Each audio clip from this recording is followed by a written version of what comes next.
kwa sababu ndo timu ya kwanza Tanzania ambayo ni kubwa, ukiondoa timu nyingine ambazo zimewahi kujaribu kufanya hili na mpaka sasa baadhi yao zinaendelea, kama Fountain Gate Alliance waliwahi kufanya hiki kitu miaka ya nyuma, lakini sijajua wapi wameishia. Lakini kwa Young Africans ambacho wamekifanya, naona kwamba rasmi ni kama Yanga ndo mleta mapinduzi na mkombozi katika soka la Tanzania, kwa sababu ya kufahamu misingi sahihi ya mpira duniani kote inahitaji nini, mchezaji aandaliwe kwa umri gani na anahitaji nini. Kwa hiyo ukimsikiliza kiongozi wa Young Africans ambaye rais, unakuja kuona kwamba future ni kubwa sana. Lakini pia hata kumpata mtu kama Mosimane kuwepo katika project hii ni jambo la kuweza kupongeza, kwa sababu mtu ambaye anafuatilia mpira sidhani kama na doubt ya aina yoyote negative kwa mtu kama Mosimane. Kwa kikubwa ninachokiona ni kwamba Young Africans hili jambo ni zuri sana, lakini ambacho nachoweza nikakisema ni kwamba wasimamizi wa mpira wanapaswa kuwashika mkono watu kama Young Africans. Kwa maana gani? Yanga yes inaweza ikawa na uwezo wa kuzalisha wachezaji, lakini hao wachezaji lazima wapatiwe ligi yao. Sasa wasimamizi wa ligi maana yake ni wasimamizi wa mpira Tanzania. Wao wanakujaje kusupport hiki ambacho Young Africans wamekifanya? Na nimesikitika sana. Sijamuona mtu wa TFF hapa. Sijui kama alikuwepo. Sijui. Maana nimemwona mtu wa BMT. Sawa. BMT ni serikali. TFF maana wao ndio walipaswa kuwepo hapa, mkurugenzi wa ufundi. Cha kwanza kupongeza hii project, kwa sababu ni project ambayo tumekuwa tukihitaji muda mrefu sana. Sisi tumekuwa ni watu ambao wakufurahia maendeleo ambayo tujayachangia. Unaelewa vizuri? Pakome mkali, Mpanzu mkali, unajua alikotoka kule. Tukibaki wenyewe matusi kila siku kwa makocha. Maana hapa tunasubiri tu Gamondi na anaendaje kufeli. Waipata vizuri? Kwa nchi yetu sisi hata aje kocha nani kwenye national team, kwa sababu tumekiuka misingi sahihi ambayo kama haya Yanga wataka kuianzisha. Tumekiuka haya, hatuwezi kutoboa. Maana nini? Bodi ya ligi ya TFF nilitumai kuwaona baada ya kuwepo na academy nyingi na Yanga nao kuweza kuingia kama timu kubwa ambayo ina ushawishi, kuwapa nguvu zaidi na kuleta mzunguko bora. Kama ameshtuka hivi. Yes, kwa sababu hapa huu ni ukombozi wa nchi. Hasa ukombozi wa nchi wanaohusika na mpira ni wakina nani? Kumbuka Hersi sio rais wa TFF. Maana kama nitegemea kumwona mkurugenzi wa ufundi ndio utakuja kujua sasa. Project kama hii inazalishwa au inaanzishwa na timu kubwa, lakini wasimamizi wa mpira tu wanatuma mwakilishi. Sio, unaelewa hiyo sentence? Nakuelewa. Wakati wenzetu ukiangalia kwenye lunch kama hizo unakuja kuona watu wakubwa wa mpira nchini wamekuja kusupport. Mimi sijaona. Ukimwona ndugu yetu kutoka BMT si nani ambaye alikuwa ni mwakilishi, si ndio? Lakini je, shirikisho wanalichukuliaje hili jambo? Unaelewa vizuri? Kuelekea katika mpira wa kisasa wenye misingi sahihi, ili kuondokana na wachezaji ni wazuri tu, tupate wachezaji ambao ni bora. Wewe kama unahangaika na Afrika ya Kati, Kongo utamfunga? Uweze kumfunga Kongo, kwani wewe ni mzuri sio bora? Sasa ili uwe bora, maana yake inabidi upite huku chini, upate wataalamu wa kunoe. Wanipata vizuri? Nani waambie? Kama FIFA wamemwamini Hersi kuwa mjumbe wa kamati ya mashindano yote ya wanaume duniani, kama CAF wameanzisha chama kile cha umoja na Hersi ni mwenyekiti, we mzazi ambaye utakaona unakata tamaa eti usimwamini kwenye projekti hii, basi utakuwa umechanganyikiwa. Yes, kwa sababu wenye mpira wao duniani FIFA wamemwamini Hersi, wamemchomeka kwenye ujumbe pale. Sio kwa bahati mbaya, brain IQ kubwa, unaelewa vizuri, uwezo wa kueleza mambo. Leo Hersi ana lunch hii kitu, si ndio? Hajaisema timu yoyote hapa. Wanipata vizuri? Wewe umesikia kaisema Simba? Anajua hii ni project ya Yanga Afrika. Amezungumza kiYanga Africans, hii nataka nini? Sasa wewe kama utotaka kumwamini basi, lakini faida haya watu nao yaona, moja kati kitu moja kiona ni kwamba ni hata connection. Yanga Afrika uongozwa na connection kubwa sana. Kwa nini? Brain kuchekecha mambo. Kwa naona kwenda kufanikiwa. Ila kikubwa TFF wawape support kubwa. Ndio. Yes, kuweka utaratibu mzuri. Chuma cha Mjerumani, mimi nataka nifahamu kutoka kwako. Young Africans wanachama, mashabiki wao tunaona wanarukaga sana na wachambuzi, lakini sijawahi kuona bahati au kubahatika kumwona Mbokile wakiruka naye kinagaubaga, au hata mashabiki wa Simba kusema kuruka naye. Pengine kwa nini hawaruki na wewe? Una tofauti gani na wenzako mpaka kuona tunaona wachambuzi wanashambuliwa sasa hivi? Na unaona kuna hiyo trend, shabiki wa Yanga wanaruka na mchambuzi, yani akitoa maoni yake kuhusiana na klabu yao. Mimi niseme tu kwamba utofauti wangu na wengine ni kwenye kuzungumza fact. Mimi siwezi nikajisifia kwa kitu fulani aidha ambacho ninacho au ambacho nikuaga nacho. Ogopa sana mtu anapouelezea mpira na kuanza kujipambania yeye. Mimi nilicheza miaka ya nyuma, sikiliza wewe. Waliocheza mpira wote tunawajua, wala wasemi. Wewe umecheza amacha wapiga kelele. Ila inategemea unazungumza nini. Jambo unalozungumza lina ukweli gani? Mimi uko unanichukia ni akili zako kisoda tu. Lakini mimi nazungumza mpira uhalisia. Kwa tofauti wa mimi na wengine, kwa watu ambao hawaji kurukia miguu ya shingo, ni kutokana na hilo. Nyeupe, nyeusi basi. Ndio uhalisia wangu mimi. Ndio. Jamani, hizi sauti zinaingia huko? Zifiki. Na ulikuwa na mtazamo wako, wewe unaamini sana katika Matola ndani ya Simba Sports Club. Nataka ulifafanue vizuri kwa nini unaamini katika Matola na unaamini anaweza kuwapeleka sehemu kubwa zaidi. Simba kimwamini kocha mkuu Suleiman Matola watafanikiwa sana, kwa sababu ni kocha ambaye ana sifa ya kuwa head coach kwa sasa, kwa mujibu wa taratibu za CAF, na TFF. Ukisikiliza kutoka TFF, wao jina la huyu ambaye amemtambulisha kama ni manager mkuu kule ameenda kama kocha msaidizi, saidia fundi. Lakini head coach kwa mujibu wa sifa zilizokuwa nazo Suleiman Matola, yule ndio head coach. Kwa hata Simba mechi 3 hii ni ubora wa kocha Suleiman Matola. Unatambua hivyo? Mimi si ndio kocha mkuu na sifa? Ni kocha mkuu wa Simba Suleiman Matola. Huwezi kunielewa kama akili kisoda, lakini huo ndio uhalisia.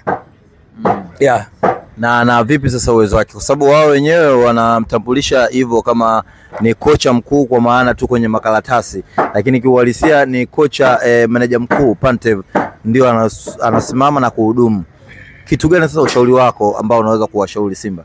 Kwanza kumuona Matola ambaye ana sifa za kuwa kocha mkuu, alafu kwenye makaratasi huko sasa kocha msaidizi, ni kutomtendea haki. Ifike mahali tuthamini makocha ambao wamepoteza muda wao kwa ajili ya kusoma. Tuwape nafasi. Mimi kwangu Simba chini ya Suleiman Matola nimeona imebadilika sana. Simba chini ya kocha Suleiman Matola nimeona ina uwezo bora kuweza kusoma mpinzani anachezaje. Ukitazama hata mechi ya JKT Tanzania, the way ambavyo Simba ilikuwa ikicheza kipindi cha kwanza, ilionekana kabisa kwamba inakosa ubora katika eneo zima la kushambulia. Kwa maana gani? Finishing haina ubora, creativity ilipungua. Unaelewa vizuri? Lakini tazama kwenye substitution, akajua nini afanye. Akamweka Eli Mpanzu, Matola kocha la boli hilo. Akamweka nani? Akamweka Eli Mpanzu, Jean Charles Yaua, Jonathan Soa, si ndio? Maurice Abraham. Mbona pale kimekana kutokea? Maana yake nini? Matola ni kocha mkuu wa Simba ambaye ana uwezo wa kusoma mpinzani. Achana na cheo cha uchochoroni meneja mkuu. Sikiliza wewe. Hakuna meneja mkuu pale. Nisikilize mimi. Chuma cha Mjerumani kimoja Tanzania. Meneja mkuu wapi? Wa klabu ya Simba. Wenzetu Ulaya wamehalalisha sheria.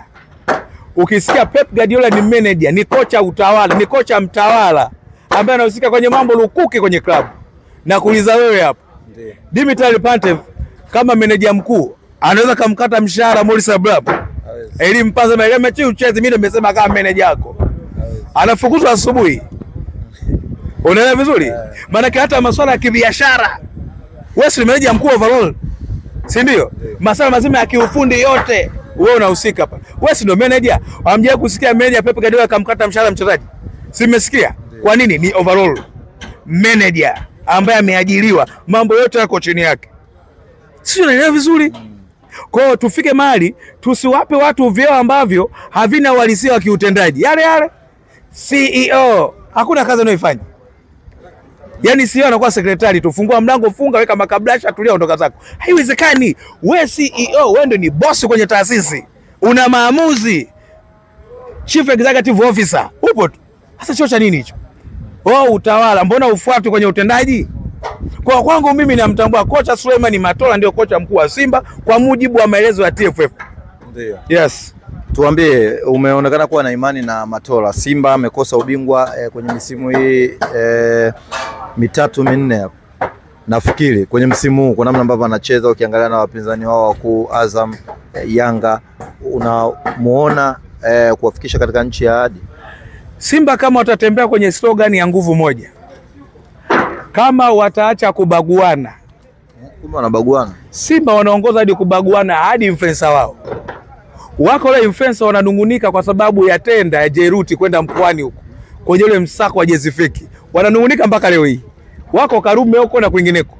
Sasa ule ni msiba. Manake kumekosa slogan ya nguvu moja. Wakiwa na slogan ya nguvu moja na wakimwamini Matola Simba atakuwa bingwa. Wakimwamini yeye, wamsupport, wamkumbatie kipenzi cha wana Simba Suleiman Matola. Mimi namwamini, ila wao tu wasio na imani hapa. Wakiingia kwenye mvurugano watafeli. Walipata vizuri. Na ndio maana hata juzi kana nasema mfano wa shabiki wa Yanga, timu ambayo kwa sasa ukiangalia ina uwezo mkubwa wa kuweza kuinjinia propaganda, Simba wako pale. Wale wakaita propaganda aina yoyote ile. Na katika kitu ambacho kibaya ambacho kiko kwa upande wa Yanga kwa asilimia kubwa, wepesi mno kuingia kwenye mtego. Yanga wana misimamo kweli, ila sometimes wana weakness ya kuingia kwenye mtego wa propaganda. Sasa wakijichanganya kwenye hili, watu wanawahamisha timu yao mbovu. Sio kweli, imefungwa timu gani? Kwa mimi kwangu niwaambie tu kwamba Simba wakimwamini mbovu, wenyewe wanaamini kwamba Yanga ambayo ilikuwa labda kwenye msimu uliopita, labda kama walikuwa wanapata 98%, maana yake sasa hivi labda wanapata 89%. Yaani mimi kama chuma cha Mjerumani, kitu pekee ambacho kingeniingia akilini kusema Yanga mbovu imecheza mechi 15 za msimu wa kwanza, alafu iko nafasi ya 3. Iko nafasi ya 3. Lakini Yanga haijapoteza mechi hata moja mpaka dakika hii. Ina ubovu gani? Kuna timu kama KMC hata viongozi waongee kwenye korido. Timu ile ndogo mpaka dakika hii ishapoteza mechi kibao. Ingekuwa Yanga sio ingefukuzana pale.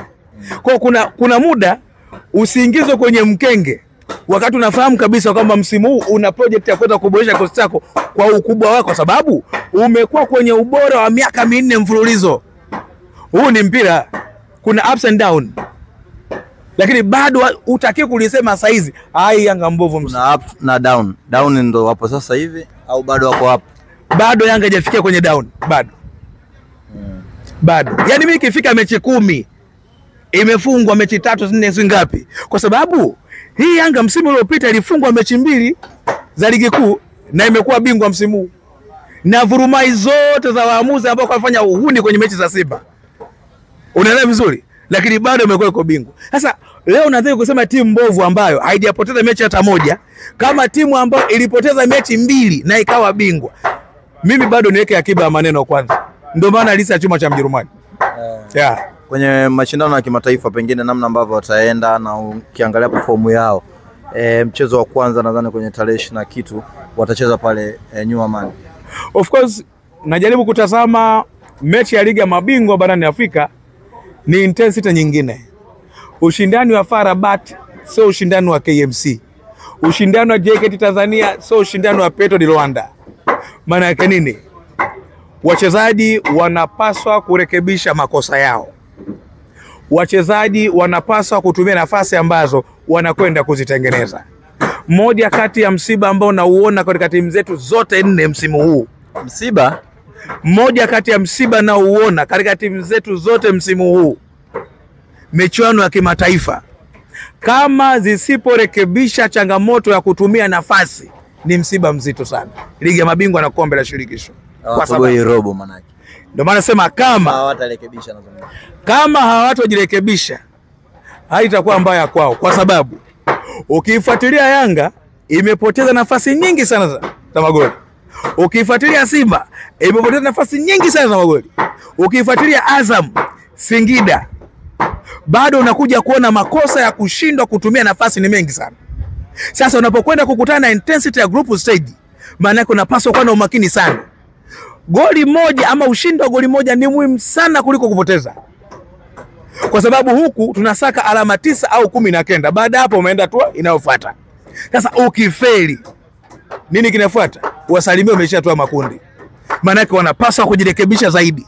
Yale makosa ambayo tuko nayaona ya mastreka kushindwa kutumia nafasi 4 unapata moja. Haiwezekani. Lazima uwe na ubora wa kuweza kushindikiza mashambulizi upate magoli. So anakosa magoli, Mpanzo anakosa magoli, Kibo anakosa magoli, Boyele anakosa magoli, sisi kina Chama anakosa. Hii itakuwa sana. Wanapaswa kurekebisha makosa, kwa sababu tusipoyasema haya, wewe utakuwa unataka mtu akutaka sifa tu kila siku. Lazima tukwambie ukweli, maana sifa ya mshambuliaji ni kuweza kutumia nafasi na kuweza kuscore. Sasa kama ufungi tusiseme. Kwani kule kanisani kufanya maombi haiwezekani? Lazima utumie nafasi ambazo unakwenda kuzitengeneza. Finish. Uwezi wasalimia unaona kunyoa. Wamondoka watu wengi tu. Si ndio? Sasa maana yake nini? Msimu huu natoa rai kwa vilabu vyote. Vinapaswa kutumia nafasi katika mechi zao. Lakini vinginevyo sijui tutaweka wapi sura zetu.